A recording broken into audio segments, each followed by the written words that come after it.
Olá, boa tarde, pessoal. Vamos a mais uma live da Semana do Divórcio com Respeito.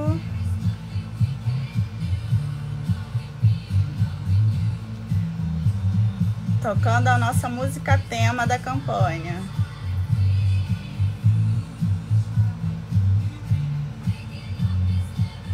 A gente vai falar um pouco sobre os desafios da guarda de filhos. Vou chamar aqui a Carol.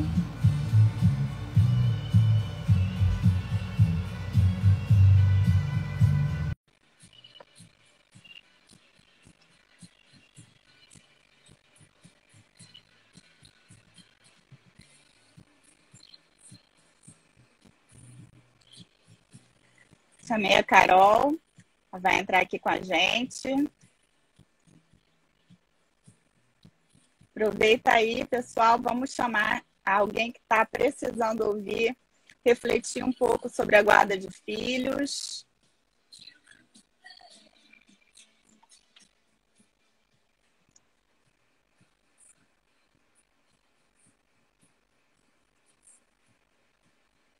Manda um aviãozinho aí para alguém que você conhece.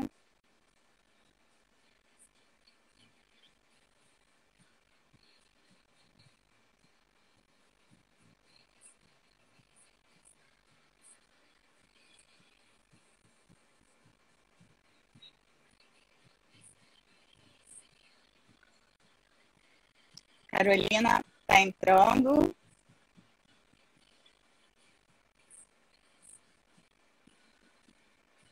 Está tentando aqui entrar.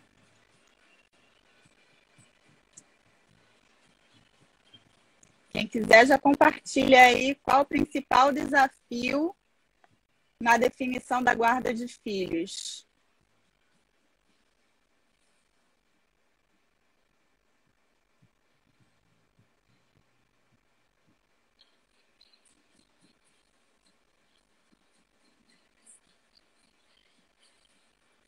Qual o desafio que você acha mais forte para enfrentar nesse momento?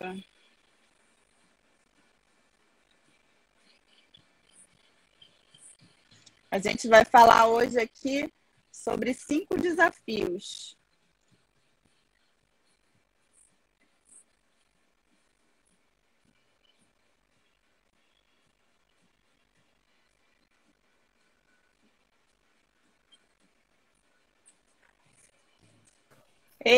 Ai, finalmente! Ei, consegui! Não é fácil, não é fácil. Esses instrumentos tecnológicos. Tudo bem? Não! Foi rápido. A gente está aqui, estava escutando ABBA, aquela música que nossa música tema. Ah, muito bom. Noemi, Noemi, né? Afinal, o autoconhecimento é muito boa essa música. É fundamental para qualquer coisa, até mesmo para esse momento do divórcio. Exatamente. Né? Talvez até uma das principais coisas para você até decidir, né, o divórcio.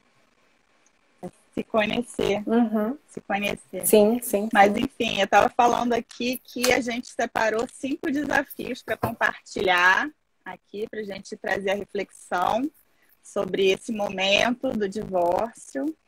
E Isso. que quem quiser já pode já enviar para a gente aqui também qual foi o seu principal desafio no divórcio, seja como advogado, seja como parte.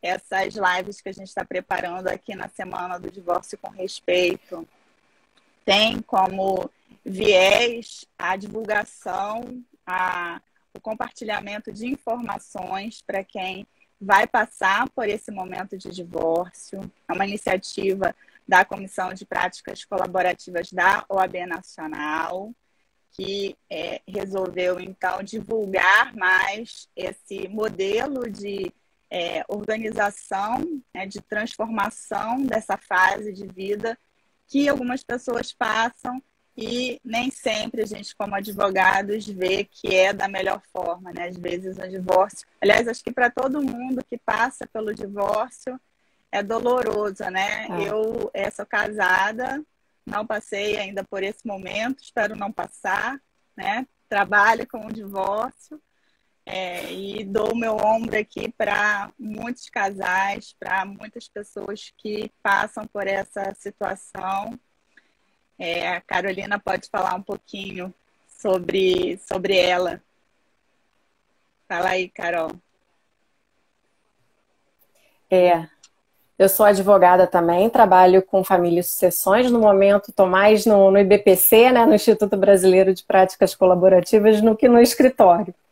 Né? Mas, assim, é muito importante esse movimento, né, que a gente vem desenvolvendo, né, e é uma honra, né, estar aqui realmente no dia do nascimento dele, né, nessa semana, que vai ser muito importante e que eu tenho certeza que vai auxiliar muitas pessoas, assim, a sociedade como um todo, né? Não só os profissionais, mas como quem está passando por o divórcio, quem ainda não começou também o processo de divórcio, né? Mas está naquele período meio conturbado, né? Que eu acho que é muito complicado, né? O pré-divórcio eu acho que é bem complicado. E o que a gente pretende, né? Essa mudança de mentalidade, que não só os advogados, mas também as pessoas que vivenciam essa situação possam organizar o seu pensamento nesse viés que, pela experiência, tem sido menos traumático, né? Já que o divórcio em si é como uma mudança, né? Um marco, ele não deixa de trazer, né, muita coisa positiva e muita coisa também negativa, uma mudança muito grande na vida de qualquer pessoa, né? Vamos começar, então, a falar dos desafios? Isso.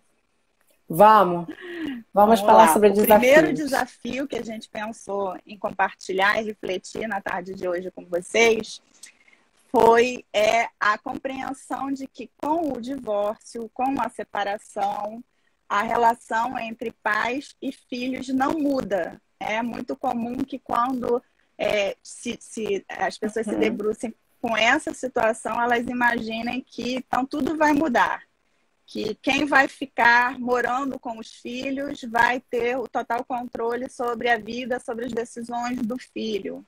O outro, ele vai participar de uma forma reduzida, né? Enquanto que, na verdade, quando ocorre o divórcio, os efeitos do divórcio não atingem a relação dos pais com os filhos no que toca à responsabilidade de criação, de educação, de estar ali presente, levando o afeto para aquela criança, para aquele adolescente.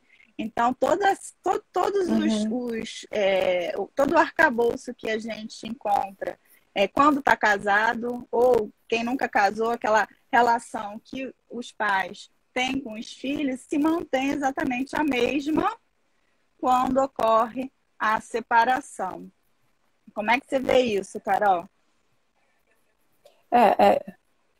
Eu vejo isso bem parecido contigo, e entender, né, que o poder familiar, né, ele não se altera com a separação, né? O poder familiar permanece. E o casal precisa entender, né, que também o par parental, ele se perpetua, né? O casal, né, conjugal, a conjugalidade termina ali, mas a parentalidade continua.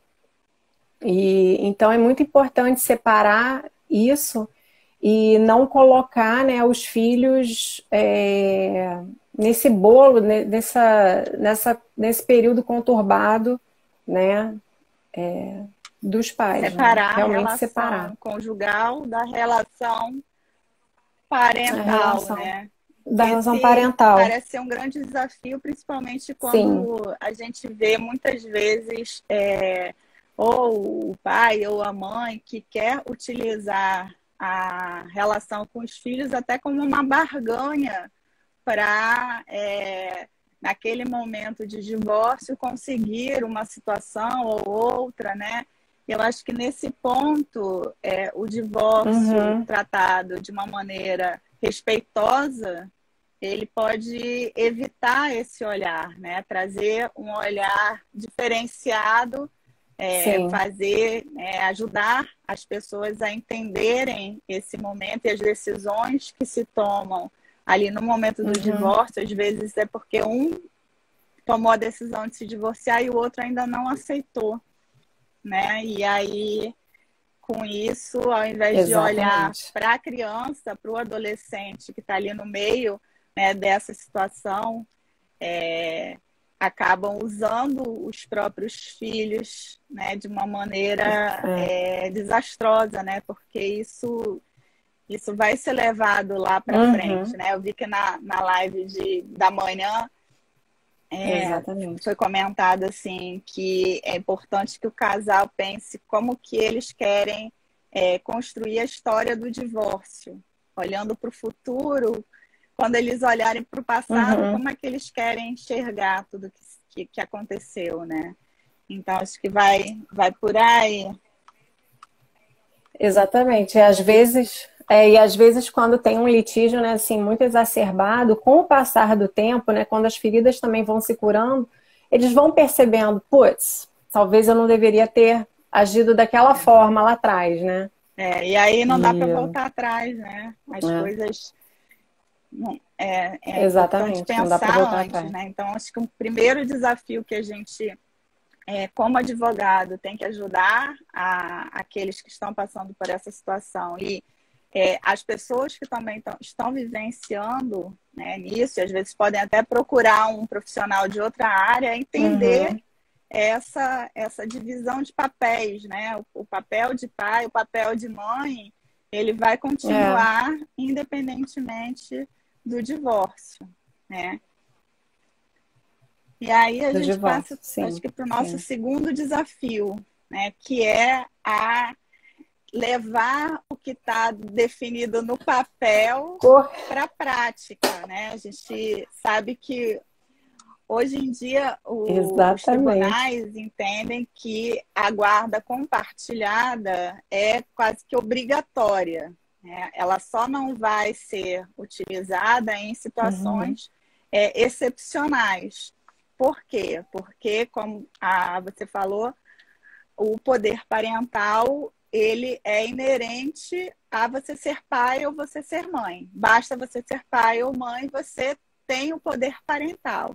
E esse poder parental atribui o pai e a mãe de várias responsabilidades em relação aos filhos, né? E isso não vai mudar com a separação. O que melhor representa quando da definição da guarda é a guarda compartilhada, porque é manter a ideia é dar uma continuidade. Isso. Né? Se o pai e a mãe casados exercem a parentalidade em comum, eles vão continuar esse mesmo exercício quando se separam. Mas, assim, pode falar. E eu acho que... Não, quando pode falar, não pode falar, está casado, pode terminar. isso já é desafiador, porque as pessoas casadas também têm diferenças, né? Não é nada simples organizar essas diferenças dentro do próprio casamento. Quando as pessoas se separam, esse desafio talvez ele fique dobrado, né? E muitas vezes você vai ter uma guarda compartilhada que idealmente significa dar continuidade a essa coparentalidade, essa responsabilidade conjunta depois da separação, mas e na prática, né? Acho que esse é um desafio que é você levar essa igualdade, o pai e a mãe corresponsáveis, também na prática, né? Não só lá no papel, acordou que é guarda compartilhada ou foi determinado pelo juiz que é guarda compartilhada, mas o pai e a mãe têm que estar presentes, né, na definição da vida do filho. Sim. E eu acho que eu posso até contar assim, um lado mais pessoal sobre esse desafio, que eu acho que para mim, na minha separação, no meu divórcio, eu acho que foi o mais difícil de eu entender, né, que eu tinha que compartilhar a responsabilidade, né? Afinal, eu tinha um filho que na época tinha 5 anos, né? Eu tinha um excelente diálogo com o meu ex-marido, a gente entendia muito bem que a gente queria resolver as coisas da melhor forma possível, né, por conta dele, né, e assim, foi muito difícil para mim entender que eu tinha que dividir essa responsabilidade, né, e assim, é complicado, porque a mãe assim, na leoa, maioria né? dos casos, né, assim, não generalizando, mas a mãe leoa, a mãe quer que a decisão fique só com ela, porque ali está o filho. Então, eu acho isso Quando muito as pessoas interessante, estão né? casadas, assim, essa situação é a De, mesma, né? Mas assim, talvez fique um pouco amenizado pelo fato da assim, vida em comum, né? Quando há sim, separação, isso de repente exatamente. aparece de uma forma mais Sim, evidente, né? mas peraí, eu preciso também, né, da responsabilização dele. Porque daí também, quando você entende, né, que essa responsabilidade ela tem que ser dividida, né, você também tem que chamar o outro, né, para também ter essa responsabilidade. Então, é, é, é bem por aí. É. Não é E fácil. assim, eu me lembrei agora daquela questão da exaustão, né? A exaustão das mulheres, da exaustão das mães.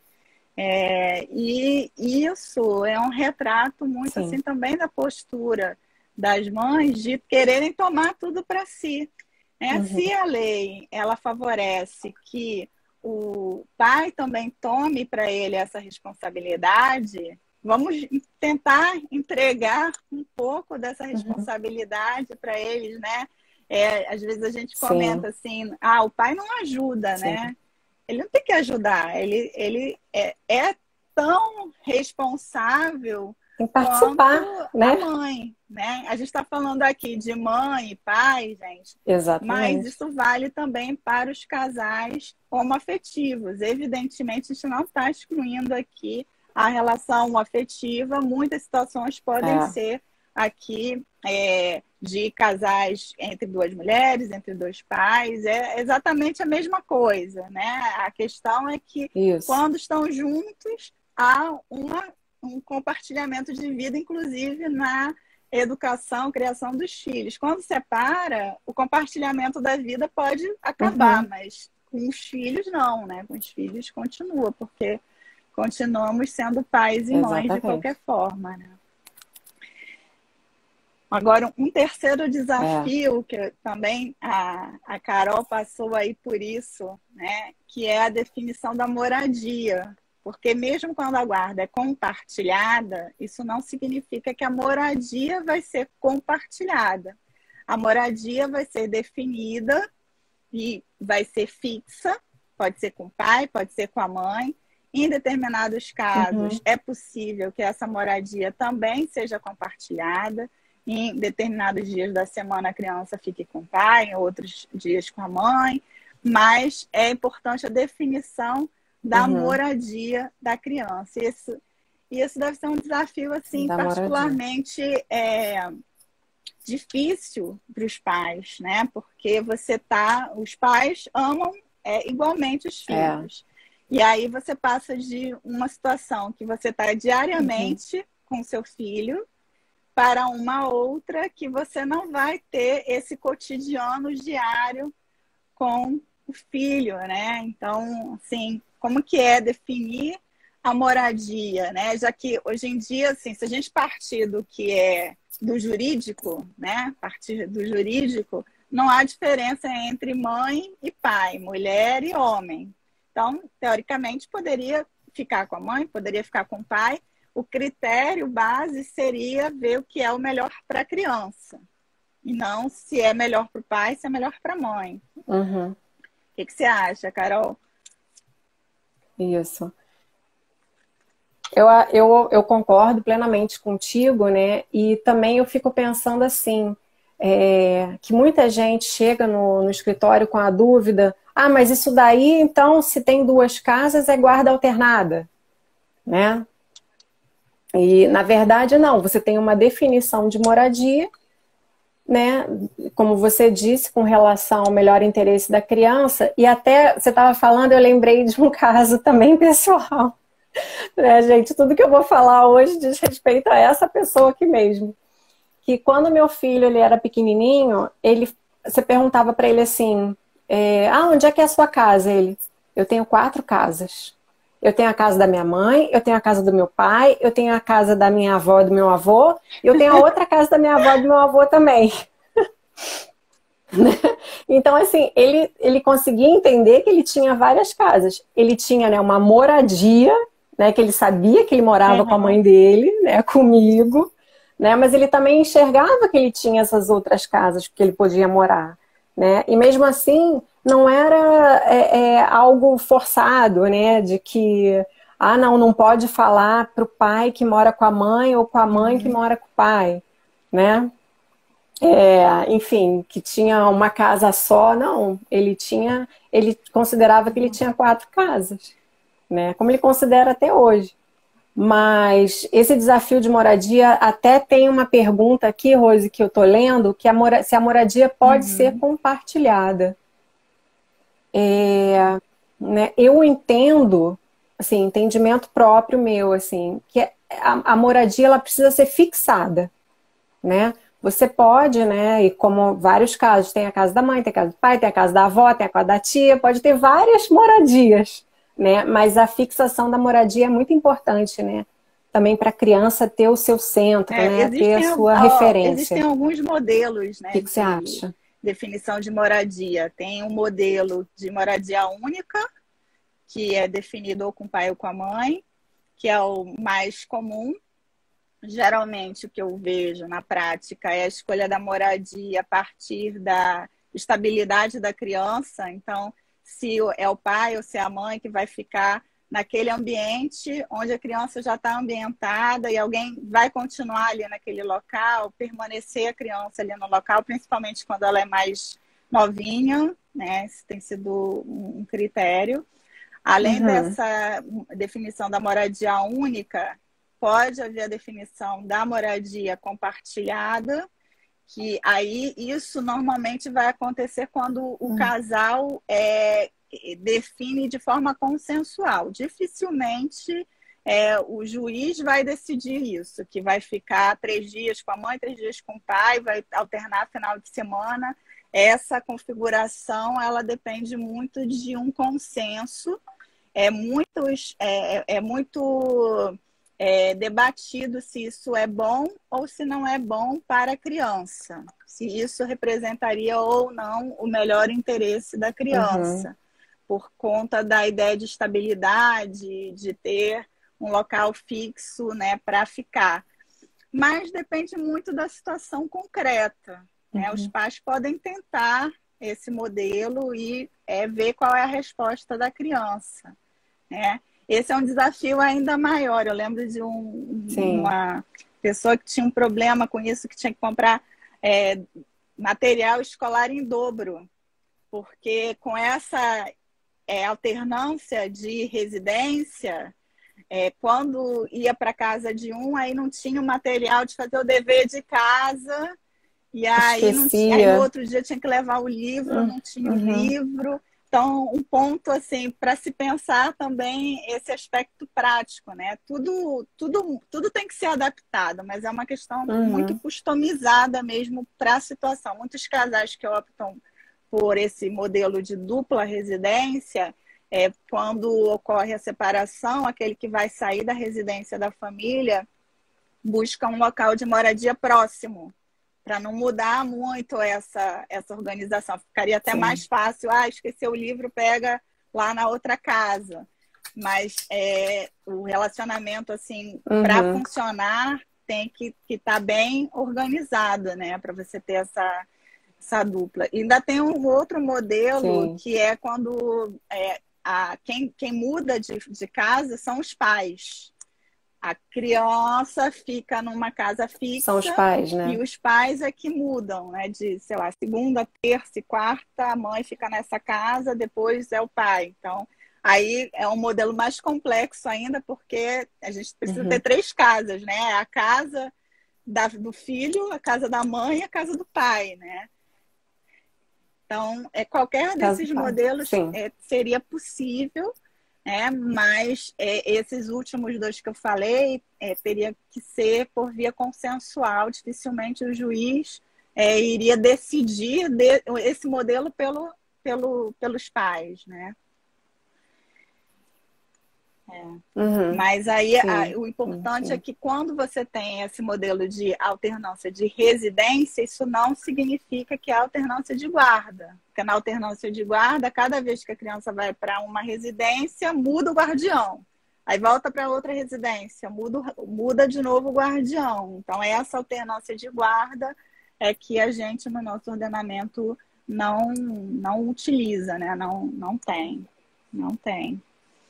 Não, Agora, um sim. quarto Sim. desafio que também a Carol tem experiência, é um desafio aqui bem complicado, que é quando, na definição da residência, um dos pais vai residir em uma outra cidade, ou até mesmo outro país, né? Será que cabe a guarda compartilhada com pais residindo em cidades diferentes ou mesmo em países diferentes?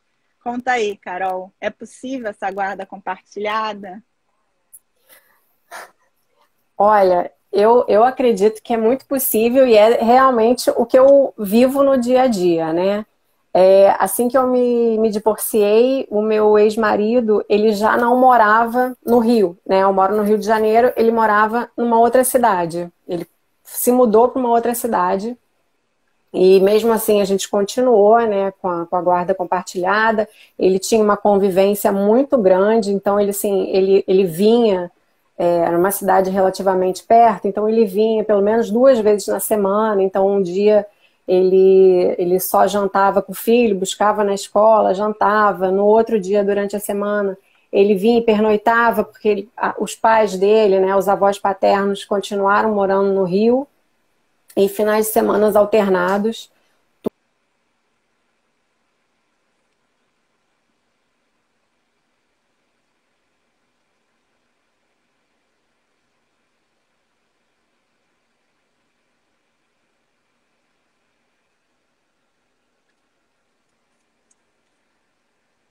Acho que eu travei, né? Travou. Voltei. Aí eu fiquei em dúvida se era eu ou se era você. Então eu não sei até que parte... Não, fui eu. Então eu não sei até que parte vocês escutaram, mas hoje em dia o meu ex-marido, ele não mora numa cidade perto, né, em outro município aqui do estado do Rio, mas ele está morando fora, né, está morando na Alemanha. Então, assim, a gente tem um oceano Atlântico no meio do caminho, né, que não dá para ele vir toda hora, né, ainda mais agora com a pandemia. Então, ele e o meu filho passaram um bom tempo sem se ver também agora durante esse período. Mas eu acho que é super possível, sabe? Eu acho que tem vários desafios, né? Principalmente no dia a dia, nas decisões que têm que ser tomadas no dia a dia. Muitas vezes não dá tempo, né? De que eu tenho que levar no médico, ou então a escola pede uma reunião com os pais e, assim, nem sempre ele vai poder participar de tudo, né? Mas isso é uma questão, né, física também, né? Que ele não vai poder estar ali presente, tem uma questão de fuso horário também, né? Mas é entender, né, que esse casal parental, eles têm uma responsabilidade muito grande com a criança, né? E que então tem que ter o diálogo, né? Tem que ter os combinados. Então pode ser que eu tome alguma decisão, né? Que tem que ser um pouco imediata, que depois então eu vou compartilhar com ele, né? Se não gostei disso, devia ter feito de outra forma, então vamos conversar aqui, né, para chegar a um entendimento, e sempre tendo respeito, né? Sempre tendo respeito e esse diálogo, que é fundamental para quem, né, reside em outra cidade ou então em outro país. Mas eu acho que é super possível. E até assim, Rose, antes dele se mudar para a Alemanha, a gente tinha até conversado, né, para refazer o nosso acordo, né? Porque já que ele estaria morando lá, e foi até cogitado, sabe, da gente fazer essa alteração na guarda, passar para uma guarda unilateral. Mas aí a gente começou a ver, não vai fazer tanta diferença, sabe, assim, pra gente, no nosso caso. Então a gente decidiu deixar o acordo como é que estava e que aí Nossa, ficou Carol, você tudo tocou em certo. 2 pontos assim, muito importantes. O primeiro, você trouxe a sua vivência prática, mas queria deixar aqui para quem vai acessar esse vídeo ou está participando aqui, não é advogado, que os tribunais superiores já têm esse entendimento de que é possível a guarda compartilhada, mesmo quando os pais residem em cidades diferentes, entendendo que a questão da guarda não é só uma questão de contato físico, que o contato físico, como que os pais e filhos vão conviver, aqueles que moram em outra cidade, é uma questão da convivência e não da guarda, que estaria mais relacionada a essas decisões que são tomadas de participação da vida do filho mesmo, né? E essa questão da confiança, né? No dia a dia, né? No dia a dia de casal, quando as pessoas estão casadas, né? Às vezes o pai toma uma decisão sem consultar antes a mãe ou vice-versa, porque no dia a dia como funciona, né? Como é possível diante das agendas, diante da necessidade de ter uma resposta rápida, né? E assim, quando os pais estão separados e a gente tem essa guarda compartilhada, que significa você, né, ter essa tomada de decisão conjunta, isso não significa também que não é viável você tomar decisões sozinho, né? Quando isso é necessário, né? Quando você precisa levar a criança no médico, uma emergência, você não precisa ligar antes para poder decidir qual é o hospital que a criança vai se dirigir, né? Porque você precisa tomar aquela decisão, tomar aquela ação naquele momento. E a confiança é muito importante. E para que isso, né? A confiança a gente sabe que é um valor fundamental e também é algo que no divórcio com respeito é mais fácil de você construir, mesmo no pós-divórcio, né? Essas situações de pós-divórcio, elas também vão depender de confiança. E se você faz uma finalização do seu casamento regada com argumentação contra argumentação, aí uma pessoa fala uma coisa, a outra pessoa contradiz, né? Até porque muitas vezes a verdade é relativa, né? Então, quando você leva para um terceiro decidir sobre a guarda, sobre as questões do divórcio, você tem que levar fatos, os fatos de um nem sempre correspondem aos fatos do outro.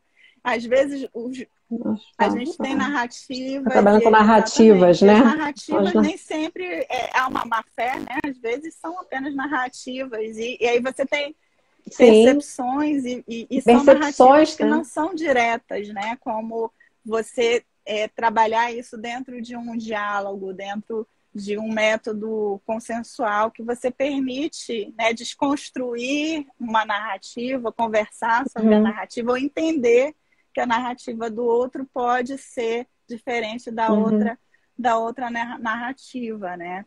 Então, a gente fazendo o divórcio com esse viés do respeito, a gente consegue um pós-divórcio mais tranquilo. Você sente isso na sua vida? Sinto. É muito mais tranquilo e, como você disse, né? Eu acho que ele tem a confiança, né, de que se eu precisar tomar determinadas atitudes, né, e resolver qualquer coisa, ele sabe que eu vou fazer da melhor forma possível, né? Como eu também tenho a confiança nele, né, que assim, meu filho vai passar agora férias lá na casa dele, então vai passar quase um mês só com o pai, isso na Alemanha, né? Eu sei que o que ele precisar tomar de ação, eu sei que ele vai fazer da melhor forma possível e eu confio nele, né? Então, assim, meu filho está indo para lá e eu estou super sossegada de que qualquer coisa que ele precise fazer, vai fazer da melhor forma possível e que depois vai me comunicar, enfim, né? E realmente isso só é possível quando se tem o diálogo, né? Até a Renata falou uma coisa bem interessante hoje na live dela pela manhã, que ela disse assim, os pais não precisam se gostar, né? Não precisa, porque até você falou antes, quando a gente estava preparando a live, né? Se continuasse com amor, não teria se divorciado, né? Mas assim, os pais não precisam sair para tomar chopp, tomar vinho, serem amigos, não. Mas eles precisam ter o respeito, né? Precisam ter o diálogo. Então, eu sou muito tranquila com relação a isso. Vamos para o Muito, nosso muito último mesmo. desafio, então. Vamos, porque O a gente já está quinto chegando na nossa desafio hora. que a gente pensou foi de como lidar com as diferenças, né? Lidar com as diferenças que muitas É difícil. vezes motivam a separação, as diferenças que motivam aquela separação e que como a relação conjugal acabou, mas a relação parental não, a gente precisa lidar com essas diferenças na criação dos filhos. Então, vai escolher a escola, nem sempre os pais vão concordar com a mesma escola. Né? Vai escolher para onde vai ser o intercâmbio, nem sempre os pais vão concordar. Questões simples do dia a dia, alimentação, que a gente comentou, né? Alimentação, nem sempre vão concordar com o mesmo tipo de alimentação. Então, essas diferenças que muitas vezes existem já antes da separação, elas vão continuar, porque as pessoas não vão mudar, né? As pessoas vão ser exatamente as mesmas. No fundo, a questão é como lidar com esse momento de separação. E esse movimento do divórcio com respeito traz essa luz, né? Existe um caminho de você lidar com as diferenças que seja pelo respeito das diferenças, né? E aí a gente tem vários instrumentos, né? A própria mediação, a próprio acordo colaborativo, se foi esse o método usado no próprio divórcio, né? As questões, às vezes, não acabam lá no acordo de divórcio, né? E nem tudo a gente coloca, né? E nem tudo a gente Nada coloca acaba lá. no acordo. E não... Nem tudo a gente coloca lá, e geralmente no acordo a gente coloca, né, tudo bem, a gente pensa, né, no futuro, mas são coisas muito práticas do dia a dia naquele momento, né? A gente não vai falar do que acontece 20, 25 anos depois, né? A gente prevê e tudo, mas é muito no imediato ali. O que me lembra também a possibilidade de repactuação. Repactuação, sim, fundamental. Pensar que com essa construção do relacionamento, né, no pós-divórcio, fica bem mais fácil você encontrar alguma situação que não foi pensada, ou que foi pensada, mas que não é mais o que é o ideal, e você poder voltar. Né? A Márcia está falando aqui, a vida é dinâmica. E você tendo esse diálogo. A vida é dinâmica. Mas só dá se tiver diálogo, exatamente. né, Carol? Porque e você imagina se tudo... Só dá se tiver diálogo, respeito. Que ocorre o dissenso entre os pais, eles levem ao juiz para decidir.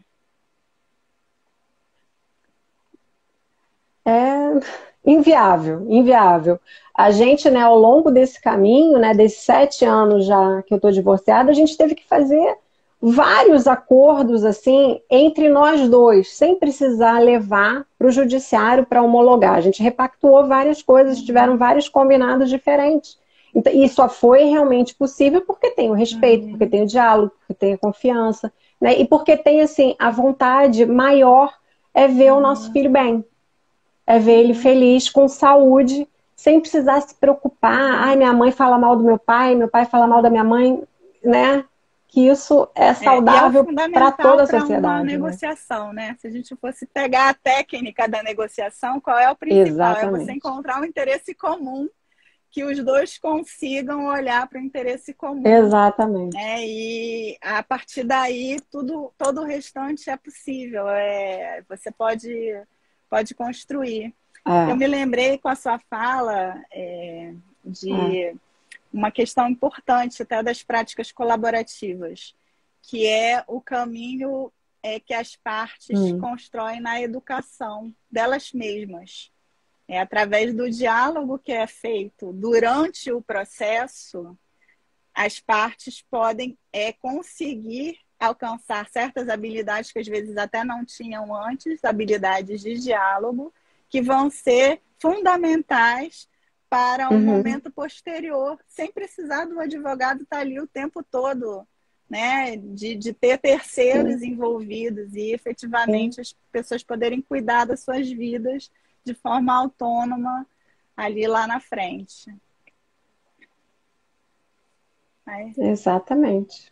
Exatamente. É isso. Respeito e diálogo então, sempre. Eu vou repetir aqui para a gente os 5 desafios que a gente tratou, tá? Para a gente finalizar. A gente falou aqui do primeiro desafio, que é entender que a separação não muda a relação dos pais e filhos. É um grande desafio.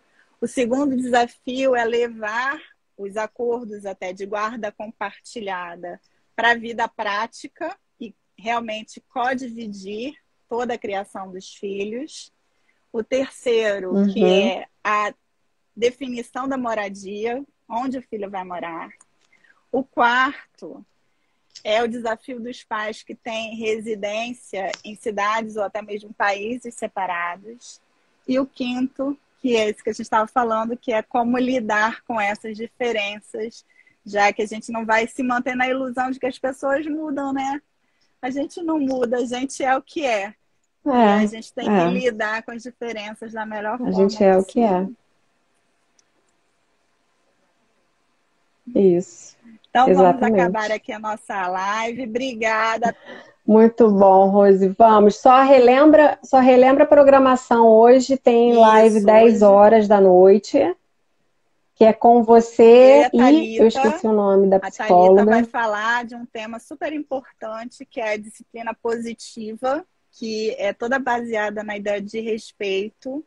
E, enfim, é uma abordagem que serve para lidar com os filhos, não apenas dos pais separados, mas uma abordagem dos pais com os filhos, e que pode ser um caminho interessante para abordar com os filhos da separação, né? Que a gente não falou aqui, mas poderia ser mais um desafio, né? Que é como falar para os filhos da separação. Eu acho que...